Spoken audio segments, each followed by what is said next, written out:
إن الحمد لله نحمده ونستعينه ونستغفره ونعوذ بالله من شرور أنفسنا ومن سيئات أعمالنا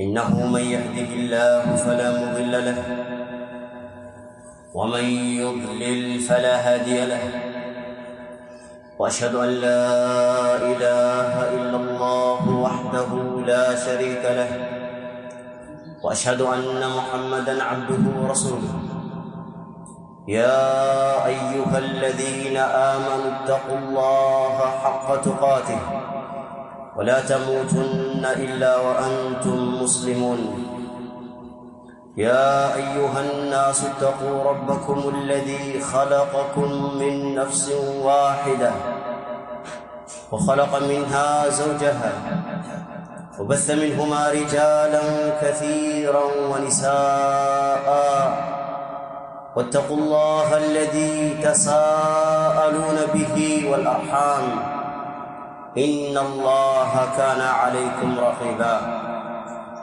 يا أيها الذين آمنوا اتقوا الله وقولوا قولا سديدا يصلح لكم أعمالكم ويغفر لكم ذنوبكم ومن يطع الله ورسوله فقد فاز فوزا عظيما أما بعد فإن أصدق الحديث كتاب الله وأحسن الهدى هدى محمد صلى الله عليه وسلم وشر الأمور محدثاتها فإن كل محدثة بدعة وكل بدعة ضلالة وكل ضلالة في النار أيها الناس عباد الله جاء عند جامع الترمذي أن رجلا قال لأبي هريرة رضي الله عنه وأرضاه imekuja katika jami at-Tirmidhi na katika sunan at-Tirmidhi kwa mmoja katika watu matabi'i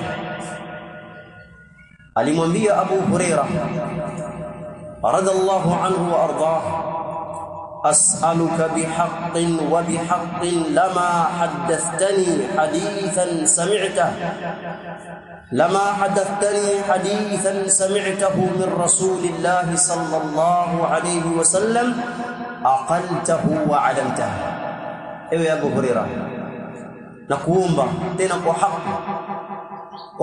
kwa haki hujawahi kusimulia hadithi hata mara moja hadithi ambayo wewe Abu Huraira umemsikia mtume alayhi salatu wasalam akisema hadithi hiyo halafu ukaifahamu hadithi hiyo na ukaijua maana yake فقال ابو هريره رضي الله عنه وارضاه افعل ابو هريره ambaye bwana nitakufanyia hivyo nitakuelezea hadithi ambayo nimeisikia kutoka kwa mtume alayhi salatu wasalam la uhaddithannaka hadithan حدثنيه رسول الله صلى الله عليه وسلم أقلته وعلمته نكوابيا الله حقيقة nitakuhadithia nitakusimulia hadithi ambayo mimi nimemsikia mtume alayhi salatu wasalam ama mtume amenihadithia hadithi hiyo na nikaifahamu na nikaijua maana yake ثم نشغى ابو هريره radhiallahu aliposema maneno haya kwa uzito wa hadithi ambayo atakakumuelezea yule bwana Abu Huraira alipoteza fahamu alifaint radhiallahu anhu wa ardah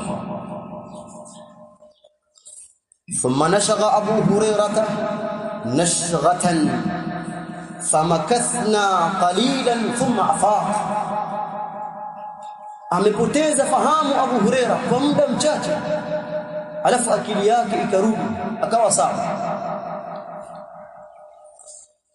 wakadha fi thani Abu Huraira akasema tena mara ya pili kwamba nitakusimulia hadithi ambayo amenihadithia mtume alayhi salatu wasalam nimeifahamu na nikaijua maana yake kisha akapoteza tena fahamu mara nyingine akafainti mara pili radhiallahu anhu wa uzito wa hadithi. Wa fi thalitha, alipoanuka baada ya kupoteza fahamu mara ya pili, akamwambia yule bwana, nitakuhadithia tena hadithi ambayo nimemsikia Mtume alayhi salatu wasalam. Hadithi hiyo nimeielewa mimi na nikaifahamu maana yake. Nashagha Abu Hurairah nashghatan shadidatan thumma mala kharan ala wajhihi fa asnadathu alayya tawila. Sema yule bwana mara ya tatu Abu Hurairah alipoteza fahamu muda mrefu, na alipoteza fahamu kwa sigha ya kwamba sura yake imefunikwa na ardhi. Yule bwana asema nilimchukua Abu Hurairah nikamwegemeza kwangu, akakaa muda mrefu radhiallahu anhu wa ardah, hajainuka. Thumma afaqa, kisha akarudisha fahamu zake. Faqala haddathani Rasulullah sallallahu alayhi wasallam. Sasa aelezea hadithi ambayo Abu Hurairah ilimpatia dhiki ya kupoteza fahamu kwa uzito wa habari ambayo Mtume alayhi salatu wasalam alimuelezea sahaba huyo Abu Hurairah. Haddathani Rasulullah sallallahu alayhi wasallam anna Allah tabaraka wa ta'ala idha kana yawm al-qiyamati yanzilu bayna al-ibadi liyaqdi bainahum. Abu Hurairah asema radhiallahu anhu ya kwamba Mtume alayhi salatu wasalam alimuelezea ya kwamba ikifika siku ya kiyama Allah subhanahu wa ta'ala hushuka kwa malengo ya kuja kuhukumu, kuwahukumia watu matendo yao, wa peponi waende peponi, Allahumma ja'alna minhum, na wa motoni waende motoni, a'adhana Allahu minhum. Akishuka Allah subhanahu wa ta'ala ahukumu hali ya watu siku ya kiyama, wa kullu ummatin jahil, siku hiyo kila watu watakuwa wanapapatika, kila watu wanahangaika. Fa awwalu man yad'u bihi rajulun jama'a al-Qur'an, mtu wa mwanzo kuitwa na Allah subhanahu wa ta'ala akahukumiwa ni mtu aliyehifadhi Qur'an, ni mtu aliyosoma dini ya Allah subhanahu wa ta'ala. Wa rajulun qutila fi sabilillah, na mtu wa pili atakayeitwa ni mtu aliyepigana vita akauliwa katika njia ya Allah subhanahu wa ta'ala. Wa rajulun kathirul mal, na mtu wa tatu ni mtu ambaye ako na mali nyingi, alikuwa na mali nyingi duniani. Fayaqulu Allahu lilqari'i, Allah subhanahu wa ta'ala akasema kumwambia yule msomi wa Qur'an wa mwanzo kuitwa, alam uallimuka ma anzaltu ala rasuli, mja wangu wewe, si nimekufundisha yale ambayo nimemteremshia mtume wangu sallallahu alaihi wasallam? Si nimekupea elimu ya Qur'ani wewe? Qala bala ya rabbi, ulibona akasema ndiyo ya rabbi, umenifundisha maneno yako uliyomteremshia mtume wako sallallahu alaihi wasallam. Qala, Allah kasema famadha amilta fima allamta, hasa hiyo elimu nimekufundisha niliyokupea huko duniani umeifanyia nini? Juzu zako 30 umezihifadhi, umezifanyia nini? Elimu yako ya hadithi uliyosoma umefanyia nini? Qala kuntu aqumu bihi ana al-layli wa ana an-nahar, atasema yule mja mbele ya Allah, ya rabbi, Qur'ani unanifundisha duniani ilikuwa nikisimama wakati wa usiku nikasali tahajjud, na mchana pia nikitumia muda wangu kuisoma Qur'an, ima kuisali kwa kusali kupitia Qur'ani hiyo, ama kuisoma ya Allah, nilikuwa nikifanya hivyo. Fayaqulu Allah ta'ala lahu, kadhabta wa taqulu almalaika kadhabta. Allah atamwambia wewe ni mrongo, hukuisoma Qur'ani usiku kwa ajili yangu, na wala hukukaa mchana kutenga faragha kwa kusoma kitabu changu, maneno yangu niliyompelekea mtume alayhi salatu wasalam, hukufanya hivyo kwa ajili yangu. Na pia malaika watasema wewe ni mrongo kwa kufuatilia maneno ya Allah subhanahu wa ta'ala. Allahu akbar.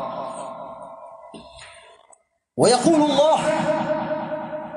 Allah tamwambia yule bwana, bal aradta an yuqala qari'un faqad qila dhaka.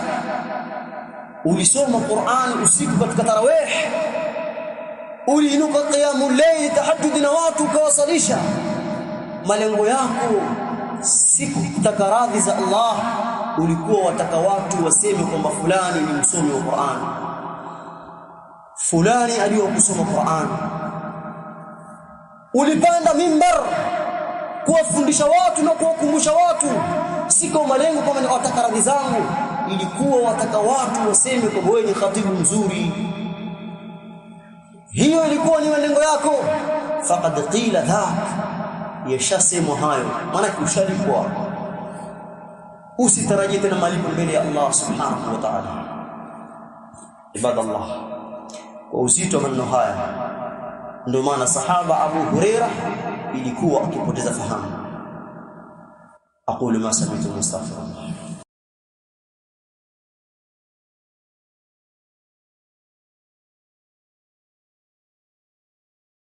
Alhamdulillah ala ihsanihi والشكر له على توفيقه وامتنانه،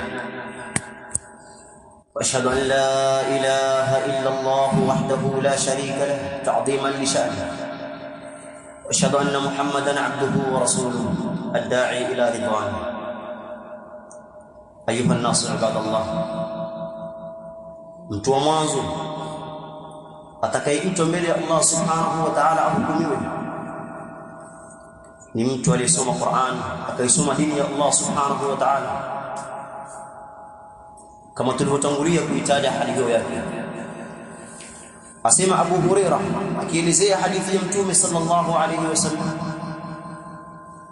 wayuta bi sahibi al-mal fayaqulu Allah lahu alam uwassi'u alayka hatta lam ad'uka tahtaju ila ahad. Allah subhanahu wa ta'ala ataamrisha aletwe yule aliyekuwa na mali duniani, akiletwa mbele yake Allah subhanahu wa ta'ala atamwambia, si nimekufungulia riziki wewe, si nimekupatia mali wewe mpaka ukafikia kiwango kwamba kuna haja ya kuomba watu, umetosheka na yale ambaye Allah subhanahu wa ta'ala amekupea katika riziki. Si nimekufanyia hivyo? Nimekupea pesa, nikakupea asnaf mali tofauti tofauti, umemiliki magari na mengine katika mali. Qala bala ya rabbi, huyu mtu wa mali atasema ya Allah, ni hivyo, umenifungulia riziki ya Allah na ikubali neema yako.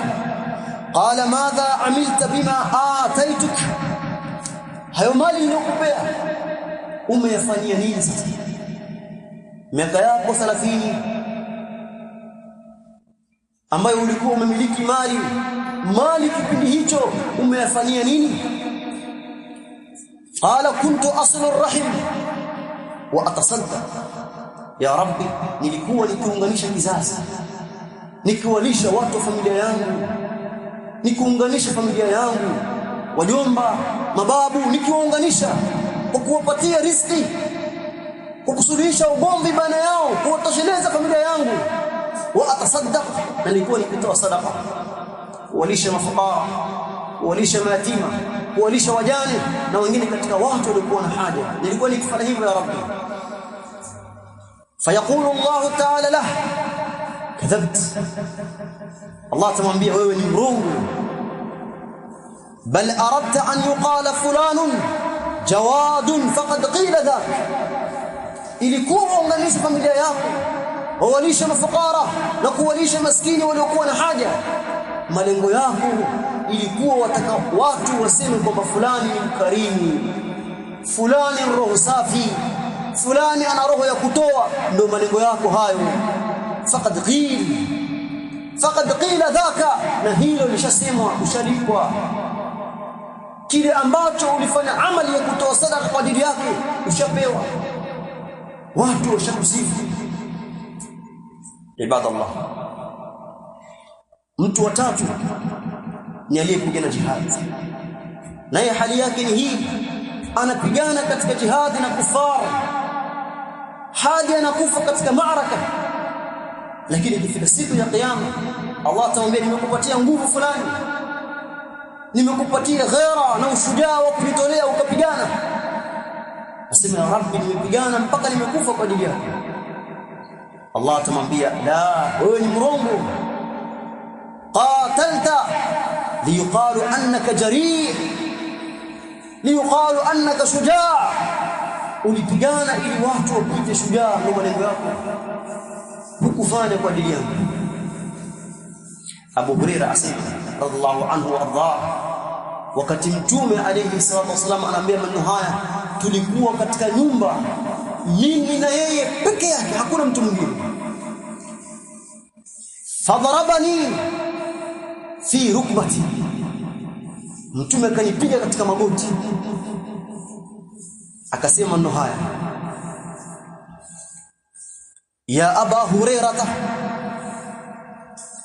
ulaika thalatha awwal khalqi llahi tus'aru bihim an-nar yawm al-qiyamah. Abu Hurairah, hawa watu sampuli tatu ndio watu wa mwanzo katika viumbe wa Allah watakaochomwa na moto wa jahannam. Subhanallah. قال معاوية بن أبي سفيان لما بلغ إليه هذا الحديث، معاوية رضي الله عنه وارضاه abithini pomfikia akasema maneno haya, qad fu'ila biha ulai hadha fakaifa biman baqiya minan nas, ikiwa watu hao wenye fadhila, msomaji wa Qur'an unapata taabu hapa, unakula fimbo za kisawa sawa, unakuwa na bidii ya kukesha utengeneze darasa yako ya kuwatolea watu, unafanya murajaa kila siku, mtu atoa mali zake sadaqa, mali aliyochuma kwa jasho lake, lakini atoa kuwalisha mafukara. Mtu aitoa nafsi yake fi sabilillah, aenda kupigana, alafu kifika siku kama anaambia wewe ni mrongo, ulifanya ibada hizi zote kwa kutaka mambo ya kidunia, ilikuwa wataka watu wakusifu na hili, wakusifu wewe ni msomi, wewe ni mtoaji, wewe ni shujaa, ilikuwa wataka hivyo.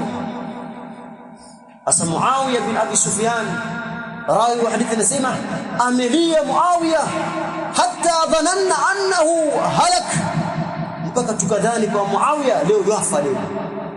Subhanallah. Ndio maana Abu Hurairah radhiallahu anhu warda alipotaka kusimulia hadithi hii alipoteza fahamu mara tatu. Muawiya asema ikiwa hawa wamefanyiwa haya mbele ya Allah subhanahu wa ta'ala, watatupwa katika moto wa jahannam, je, wengine ambao wamezembea, hawakufanya amali, wavivu, hawakuswali kabisa, hawakutoa sadaqa hasa, hawakuitetea dini ya Allah, watafanywa mbele ya Allah subhanahu wa ta'ala. Ibadallah, tadhakkartu yawman annani jalastu ma'a tullabi, nakumbuka siku moja nilikaa na wanafunzi wangu, ma tajawazu 10, hawajapitisha miaka 10, watu wadogo tu, miaka 10 hawakupitisha, na lao kama wamepitisha miaka 10 miaka 12 kuna chini. Fasaltuhum fardan, nikawauliza mmoja mmoja, madrasa umekuja kufanya nini? Anambia naenda kusoma. kwa nini waje kusoma? Wallahi sami'tu al-ajaib min as-sighar, nimepata majibu ya kushangaza kwa watoto wadogo. Wanaambia ustadhi, ndio kusoma sisi ili mbeleni tutakuja kupata kazi. Hadha huwa lisanul hal, hii ndio hali katika jamii. Watu wajengwa na misingi kama mkienda mkisoma mtapata kazi, ndio malengo hayo. Kazi na mshahara utakaolipwa ni jambo la kidunia tu. Fikiria kuhusu akhira yako. Elimu yasoma sio malengo ya dunia, ikhwani. Faqultu lahum ya bani, mwisho nikawaita kama njoni hapa karibu, enyi wanangu, enyi wanafunzi wangu, la yutlabu alilmu لا يطلب العلم بسبب هذا الغرض الرديء. Elimu haitafuti kwa malengo ya hii dunia iliyokuwa duni sana mbele ya Allah, si malengo ya kusoma. Wa inma liraf'i al-jahli an nafsi at-talib wa an ghayrihi, wa hadha huwa al-ikhlas كما ذكر ذلك الإمام أهل السنة إمام أحمد بن حنبل رحمه الله. nikamwambia elimu hii anayesoma atakiwa asome kwa malengo ya kwamba aondoshe ujinga wa nafsi yake, aisome aijue dini ya Allah subhanahu wa ta'ala, aijue ilmu ya salah, ajue ilmu ya saum, ajue yapi yanaharibu salah, ajue tauhid. Ndio malengo ya kusoma. Halafu baada kashafahamu yeye, sikubakia tu kama mimi nimesoma basi. Wale ambao wasali shauri zao, kila mtu na kaburi lake, si malengo haya. Waltakum minkum ummatun yad'una ila alkhair ya'muruna bil ma'ruf wa yanhauna 'anil munkar. Wapatikane watu kati yenu, iwe kazi yao ni kuamrisha watu mema na kuwakataza wenzao maovu. Hasa umesoma alafu ulifungia dukani uuza duka, ndio malengo ya kusoma. Kwa ndugu zangu, elimu ya dini haitafuti kwa malengo ya dunia, bali tusoma malengo yetu, tuitambue dini ya Allah subhanahu wa ta'ala. Alafu baada ya hapo ushaondosha ujinga kwa nafsi yako, wafundishe wenzako, wafundishe wenzako kwa pesa na kwa bila pesa. Hii ndio ikhlas. Huku ndio kusoma kwa ajili ya Allah subhanahu wa ta'ala, kama alivyoeleza Imam Ahmad rahimahullah ta'ala. Kwa hivyo kusoma kwa ajili ya Allah ni mtu asome kwa malengo ya kwamba mimi hii elimu ninayoisoma nataka niitoe ujinga wangu, nitoe hali ya kutouelewa Uislamu, niufahamu Uislamu wangu. Alafu baada nishauelewa Uislamu wangu niwafundishe pia wenzangu, niokoe nafsi yangu dhidi ya moto wa jahannam na fitna ya Iblis, na pia niokoe umma wa Kiislamu ambao uko katika haira. Umma huu umechanganyikiwa, watu si wasomi, watu wataka kuelekezwa. Uliposoma ilikuwa ni nafasi ya kuwatuliza watu waelekeze dini ya Allah subhanahu wa ta'ala. يقول الله سبحانه وتعالى من كان يريد الحياة الدنيا وزينتها نوفي إليهم أعمالهم فيها وهم فيها لا يبخسون. أسمع الله سبحانه وتعالى akituonesha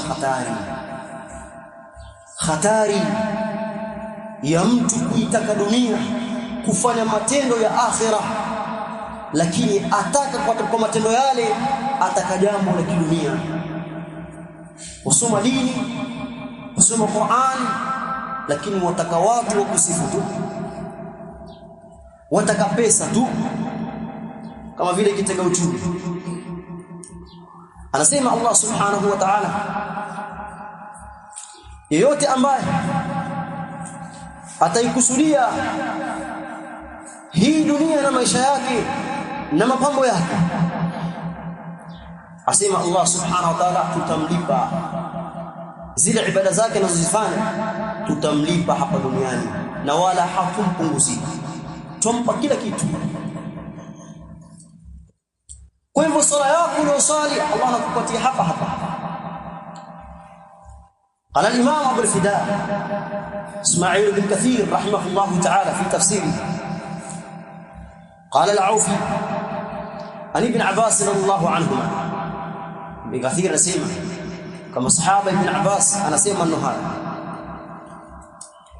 في هذه الآية كانت آية هي يقول من عمل صالحا التماسا للدنيا صوما أو صلاة أو تهجدا بالليل، yule ambaye atafanya matendo mema lakini ilikuwa akusudia kwamba nasali ili Allah anitengenezee dunia yangu, ninafunga lakini funga hii sitaki akhira, nataka hapa hapa Allah nifungulie maisha yangu.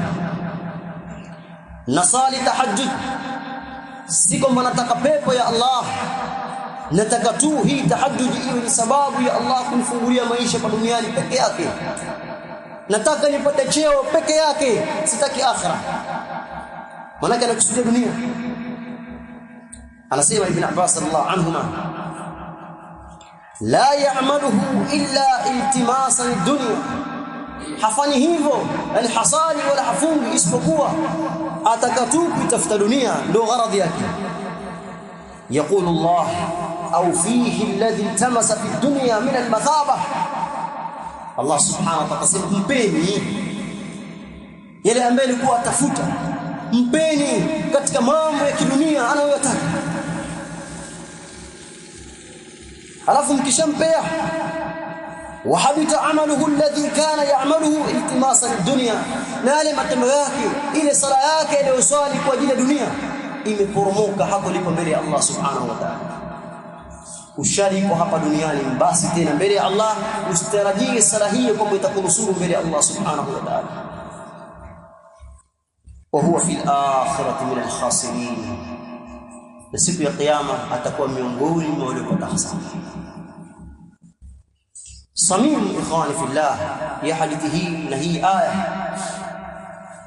maudhui muhimu hapa ni hatari ya riya, hatari ya kujionesha. Usifanye matendo ya akhira kwa malengo ya kuwaonesha watu. Zimekuja katika baadhi ya nususi ahadithi ya kwamba Allah subhanahu wa ta'ala atawaambia wale mura'in wanaojionesha, wanafanya matendo ya akhira kwa sababu ya kujionesha kwa watu, Allah atawaambia nendeni kwa wale ambao mlikuwa mkijionesha kwa ajili yao, wawalipe matendo yenu haya. Nendeni kwao mkasali, nendeni mkwao ile salamu mmesali wawalipe, si mmesali kwa ajili yao, si mlifunga ile wawasifu kwa mwenyewe waliokufunga, nendeni kwao wakawalipe. Siku hiyo hakuna aliye na uwezo kumpa mwenzake atakabu moja, hakuna aliye na nguvu ya kumtetea mwenzake siku ya kiyama. Kwa ndugu zangu katika imani, tujaribuni sana kuzitengeneza nia zetu ziwe safi kwa ajili ya Allah subhanahu wa ta'ala. Shetani alayhi la'na qad ya'isa, amekata tamaa shetani kuabudiwa, lakini anawatega waumini. Shetani ajua muwahid, mtu wa tauhid hawezi kuabudu sanamu. Aliyekuwa na itikadi sahihi hawezi kwenda kaburini na kupiga magoti, nisaidie Abdul Qadir Jilani, hawezi fanya hivyo. Lakini hapa kwa kujionesha, qalla man naja, ni wachache waliookoka na kusalimia katika hili riya. Hili la kujionesha ni wachache mno ikhwani waliosalimika mbele ya Allah subhanahu wa ta'ala. Zidi sana kumuomba Allah subhanahu wa ta'ala akujalie katika kundi la watu wanaofanya ibada kwa ikhlas. Rabbana atina fid dunya hasana wa fil akhirati hasana wa qina adhaban nar. Alhamdulillahi rabbil alamin.